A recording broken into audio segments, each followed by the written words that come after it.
호구 미디어.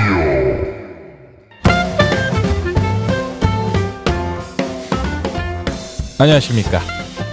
2016년 3월 11일 편의적 브리핑의 김사름입니다.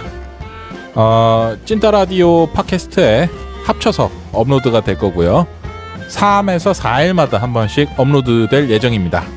그리고 편의적 브리핑 이후 비정규적으로 그러니까 꼴린 대로 하겠단 말입니다. 비정규적으로 자아군의 캡처 프로젝트를 이어서 보내드리겠고요. 오늘이 그날입니다. 비정규적으로 자아군의 캡처 프로젝트 편의적 브리핑 이후에 진행하도록 하겠습니다. 우선 여러분들이 굳이 알 필요는 없는 뉴스로 찾아가도록 하겠습니다. 머니위크에 실린 기사입니다. GS 도시락 예약 주문 서비스 진행이라는 제목을 달고 나왔는데요. GS 리테일이 운영하는 편의점 GS25에서 도시락 예약 주문 서비스를 진행하게 되었습니다. 자세한 내용은 이렇습니다. 고객이 원하는 도시락을 원하는 점포에서 원하는 날짜와 시간에 수령할 수 있도록 GS25의 어플 나만의 냉장고라는 어플리케이션에서 원하는 도시락과 수령 점포를 지정한 후에 주문할 수 있도록 새로운 서비스가 오픈했습니다. 이 어플에서 도시락을 카드, 휴대폰 혹은 여러 가지 다양한 결제 수단을 이용해서 이용이 가능합니다. 현재는 인기 있는 도시락 10종에 대해 예약 주문이 가능하며 전반적으로 돌아가는 시스템은 이렇습니다. 도시락을 예약 주문을 하게 되면 도시락 공장으로 해당 그 주문 내역이 발송이 되고요. 이제 공장에서 예약 주문에 맞는 도시락을 생산하고 이후에 해당 점포로 배송을 하게 됩니다. GS25가 편의점 중에서는 제일 마지막에 뛰어든 것으로 제 개인적으로 알고 있는데요. 이 행태로 인해서 과연 GS25가 반전의 기회를 노릴 수 있을지는 지켜봐야 될 것 같습니다.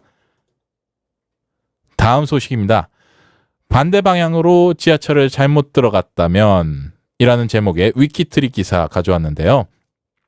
이제 앞으로가 아니라 이전에 저희가 지하철을 잘못하게 되면 개찰구 제일 끝에 있는 비상호출 버튼을 누른 다음 뻘쭘하게 얘기를 해야 됐었습니다. 과거에 이거랑 비슷한 사례가 운행 중에 화장실을 가게 될 경우 대부분 개찰구 밖에 있어서 이용에 불편을 많이 겪었는데요. 그거에 대한 대안으로 역사 내 화장실이라는 게 생겼죠. 지금 이 서비스 같은 경우에는 좀 많이 알려지지 않은 것 같았고 저도 개인적으로 잘 알지 못해서 제가 선정을 해봤습니다. 서울시에서 2012년도에 서비스를 시작한 5분 재개표 서비스를 이용하시면 됩니다. 5분 재개표 서비스라고 해서 이제 가려는 곳 반대 방향으로 잘못 들어왔다면 일단 당황하지 않고 그 개찰구에서 교통카드를 찍고 나옵니다. 그리고 그 다음 원래 타려던 개찰구에서 교통카드를 다시 한번 찍으면 됩니다. 이 경우에 추가 요금은 없습니다. 자, 이제 다만 최초에 교통카드를 찍은 시간에서 5분 안에만 가능하며 같은 역, 같은 노선일 때만 적용이 됩니다. 그리고 중요한 사실은 수도권 광역 지하철, 전철에서 모두 적용됩니다. 그러니까 서울이 아니라 저기 수원역 혹은 제가 살고 있는 이 성남시 분당선에서도 모두 적용된다는 소리입니다. 제가 여러모로 좀 어리버리한 면이 많이 있는데 이러한 서비스는 저도 이용해 보도록 노력해 봐야겠습니다. 다음 소식입니다. 한국일보에서 올린 무심코 누른 좋아요 페이스북 커밍아웃 조심하세요 라는 뉴스를 가져왔습니다. 이제 페이스북의 그 유명한 기능 중에 하나인 좋아요 그리고 공유하기라는 서비스로 인해 사용자의 정치적, 사상적인 커밍아웃이 가능해졌다라고 신문 기사가 올라와서 이로 인해 이제 언팔로우 사례가 증가하고 있다고 한국일보 측에서 기사를 작성했습니다. 이 언팔로우 기능이라는 건요. 2013년에 페이스북이 도입한 기능입니다. 그래서 친구를 맺은 사용자가 뉴스피드에 전혀 업데이트되지 않는 기능입니다. 한마디로 그냥 뮤트 시켜버리는 거죠. 예, 이 언팔로우는 언팔로우한 주체, 사용자만이 알 수 있고 그 친구를 맺은 객체는 알 수가 없습니다. 그러니까 다시 말해서 개인이 스스로 본인의 뉴스피드, 담벼락이죠. 자발적으로 만들 수 있는 것이죠.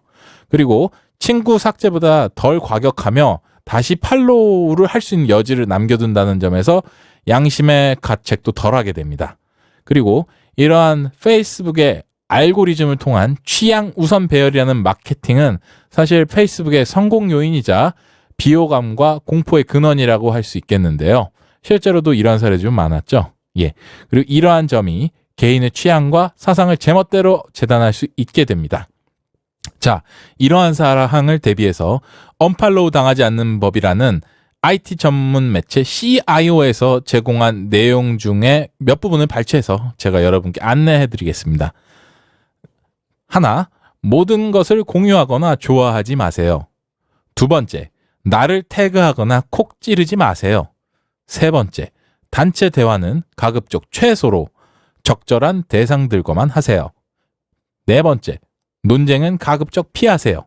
다섯 번째, 착하게 구세요. 라고 하는데, 지금 여기에 나온 언팔당하지 않는 법이라는 이 방안이, 작금에 우리나라에 일어난 것과 굉장히 비슷하지 않습니까? 테러 방지법과 상당히 유사하다고 볼 수 있는데요. 자, 테러 방지법에 의거하면 이제 테러 위협 인물이 되게 되면 당사자를 포함한 그 주변 사람들 모두가 국정원의 영장이 없이 개인적인 사생활을 들여다볼 수 있게 되었습니다. 자, 과거에도 사실 페이스북은 대기업들 입사 면접에서 주요 조사가 되기도 했었습니다. 또 이러한 사항들이 뉴스 기사로 인용이 되기도 했었고 보도가 되었었습니다. 자, 그러니까 이제는 다시 종이의 시대로 회귀를 하면 좋겠다는 저 개인적인 의견을 말씀드리고 싶네요. 다음 소식 전해드리겠습니다. 연합뉴스 죄송합니다. 연합뉴스 보도 자료입니다. 스카이에듀 측의 보도 자료를 바로 인용을 했습니다. 3월 모의고사 실제 등급 컷 스카이에듀 모의고사 풀서비스 오픈이라고 되어 있는데요. 딱 봐도 아주 갖다 붙이게 그냥 티가 나는데, 자, 이제 2017년 수능을 앞두고 처음으로 실시되는 고 1, 2, 3학년 모의평가가 3월 10일 어제 진행이 됐었습니다. 이제 항상 모의고사가 진행되면 마이맥 혹은 뭐 메가스터디, 스카이에듀 등에서 여러 가지 모의고사 해설 강의 실시간 등급 컷이 제공이 되는데요. 개인적인 소견이 이렇습니다. 3월 모의고사 망쳤다고 해서 굳이 뭐 이생망이라느니 뭐 헬조선은이라니 말을 굳이 고등학생 여러분들이 붙일 필요는 없는 것 같습니다. 이미 여러분이 헬조선에 태어난 이상 그 고등학생 여러분들의 그 학업 스트레스에 비할 바 없는 여러 가지 스트레스가 앞으로 여러분 생을 기다리고 있습니다. 다시 한번 헬조선에 태어나신 여러분들을 축하드립니다. 저도 열심히 헬조선에 살고 있습니다. 다음 뉴스 전해드리겠습니다. 연합뉴스입니다. 2연타네요. 지하철 7호선 장암 온수 구간 불금엔 24시간 운행이라는 기사가 나왔는데요. 금요일에 그러니까 7호선 심야 운행 방안이 추진된다는 소리입니다. 서울도시철도공사는 11일 서울시의회 업무보고에서 장암에서 온수 구간 금요일 밤에 이어서, 그러니까 토요일이죠. 토요일 오전 1시에서 5시까지 운행 계획을 밝혔습니다.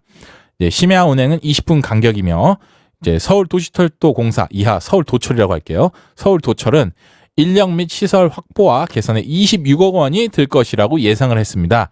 일단 사전 조사는 마쳤고 상반기에 연구 용역과 전문가 회의를 거쳐서 내년 하반기에 도입할 계획이라고 밝혔습니다. 자, 7호선 노선도를 잘 살펴보시면 이와 유사한 버스가 돌아다니고 또 이와 유사한 심야 버스가 돌아다닌 것을 확인할 수가 있습니다. 바로 네이버, 제가 알기로 네이버 교통 측에서 가장 많이 검색되는 노선 146번 버스, 그리고 N61번인가 그럴 겁니다. 자, 차라리 지금 심야 버스의 인기가 좋은데 굳이 26억 원을 들어서 굳이 지하철을 연장시키겠다. 제 생각에는 조금 어불성설인 것 같고요. 차라리 136번이나 N61번에 그 노선 배차를 좀 더 짧게 하는 게 조금 더 도움이 되지 않을까 하는 제 짧은 소견을 밝히면서 이만 저는 편의적 브리핑을 마치겠습니다. 안녕하십니까. 찐따라디오 공동진행자 자화군입니다. 제가 맡은 캡처 프로젝트라는 거는 사실 뭐 인터넷에서 뭔가를 캡처해가지고 이런다는 게 아니라 사실은 발터 베냐민의 아케이드 프로젝트의 그 메모들에서 그 인상을 받아가지고 한번 나도 뭘 해보자 라는 의미에서 제가 읽는 책들에서 좀 읽어볼 만한 구절이 있겠다 싶은 것들을 같이 묶어서 전혀 상관이 없는 책들을 이렇게 한 4권, 3권에서 4권 정도 그 부분들을 묶어서 하나의 주제로 여러분들께 어떤 이야기를 하고자 하는 그런 단순한 싸구려 인문학 코너입니다. 자, 오늘은 첫 코너로 제가 그나마 좀 한 몇 주 전에 미리 만들어놨던 그런 시험지의 컨닝과 같은 건데요. 제가 활동하고 있는 작은 단체에서 그때 모임 때마다 이제 발표하는 내용입니다. 그것을 이제 음성화를 시켜서 남겨놓고자 하는데요. 그러니까 이 프린트된 발제지는 이미 있는데 그것만으로 두긴 좀 그래서 한번 음성으로 남겨보고자 합니다. 오늘은 첫 번째 주제 국가주의에 관련된 4가지 구절들로 한번 이야기를 해보도록 하겠습니다.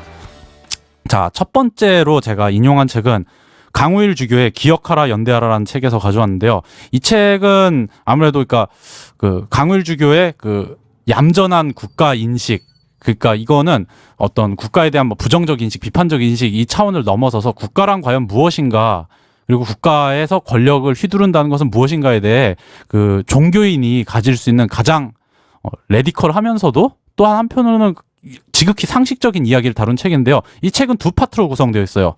1부에서 강우일 주교의 그 어떤 대중 연설과 같은 그런 파트가 있고 2부에서는 뭐 오창익 인권연대 국장 이런 분이 이제 써준 내용도 있는데 저는 그 강우일 주교의 강연에서 발췌를 해왔습니다.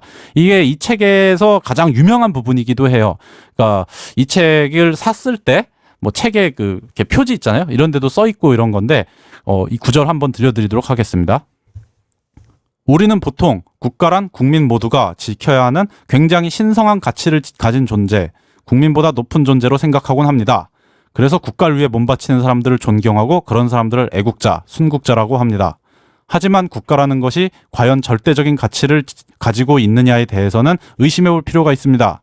앞서 살펴보았듯이 역사 속에서 국가의 이름으로 너무 끔찍한 일들, 너무나 옳지 않은 불의와 죄악이 저질러져 왔기 때문입니다. 국가의 이름으로 행동하는 사람들, 국가의 안보를 걱정하면서 일한다는 사람들이 행하는 일들, 그들이 말하는 국가의 정책이 국민들의 동의나 공감대 속에서 집행되는 것이 아니라 자기들만을, 그러니까 지배층의 소수 권력자들만을 위한 것인 경우가 많습니다. 자기들만의 편향된 사고와 이념, 자기들만의 기득권을 위해서 국가의 이름을 내거는 경우가 많습니다.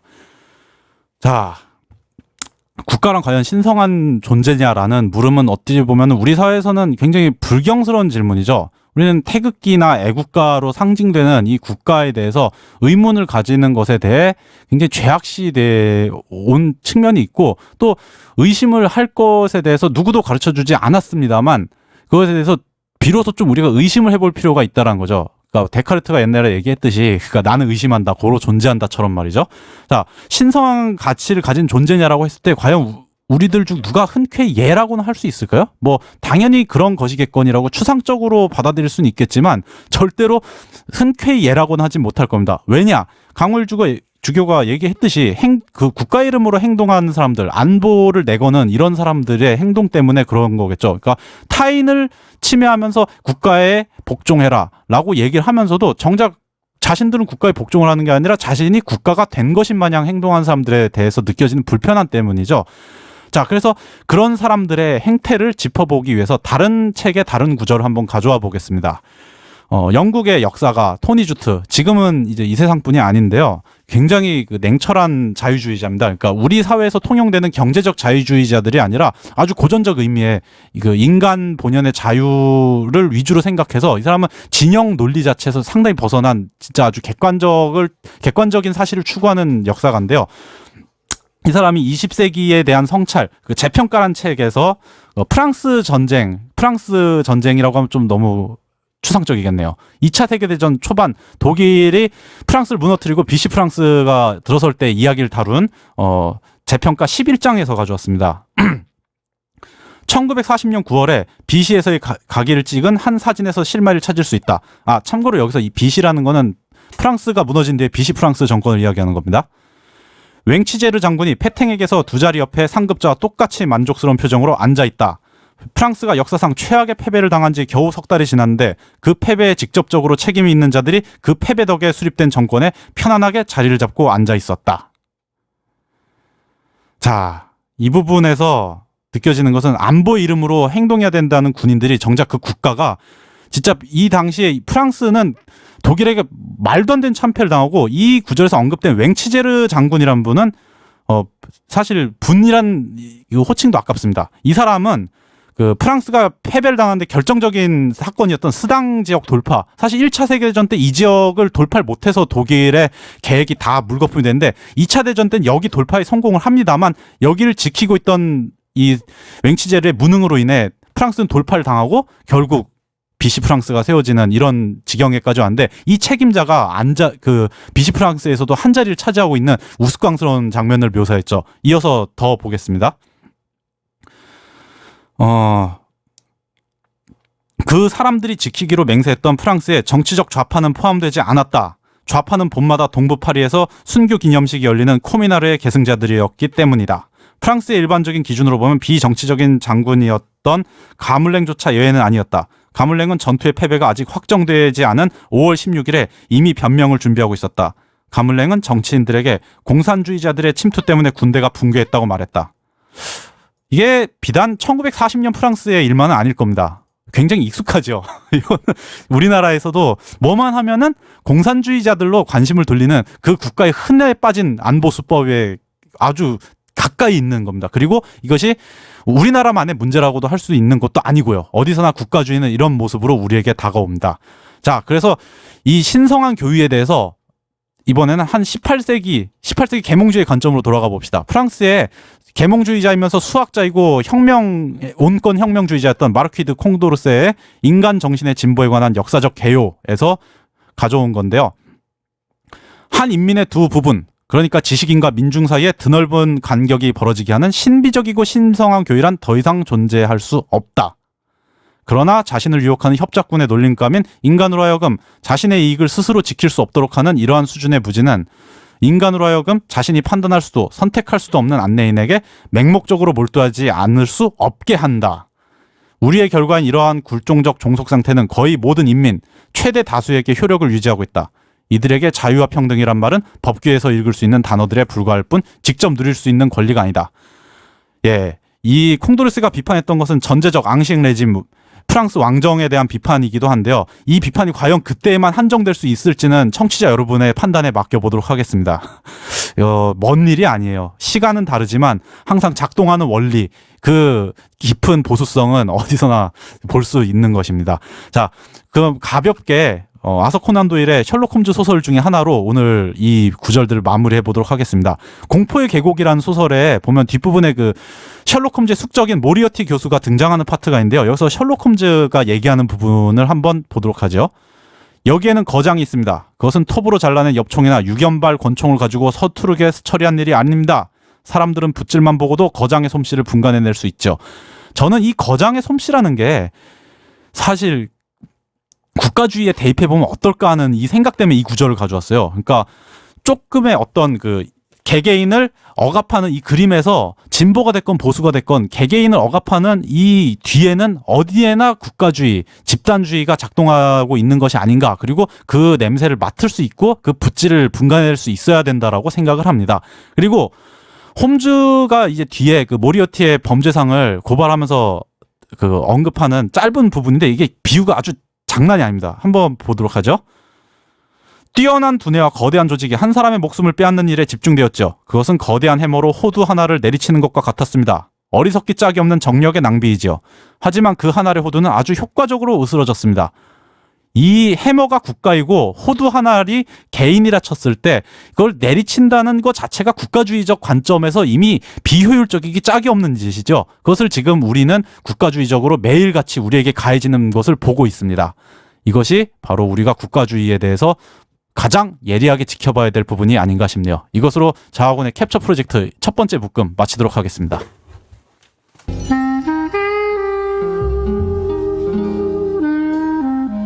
별점 줍쇼.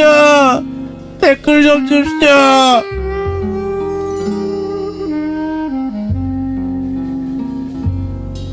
여러분의 다운로드와 구독하기가 저희 호구 미디어를 먹여 살립니다.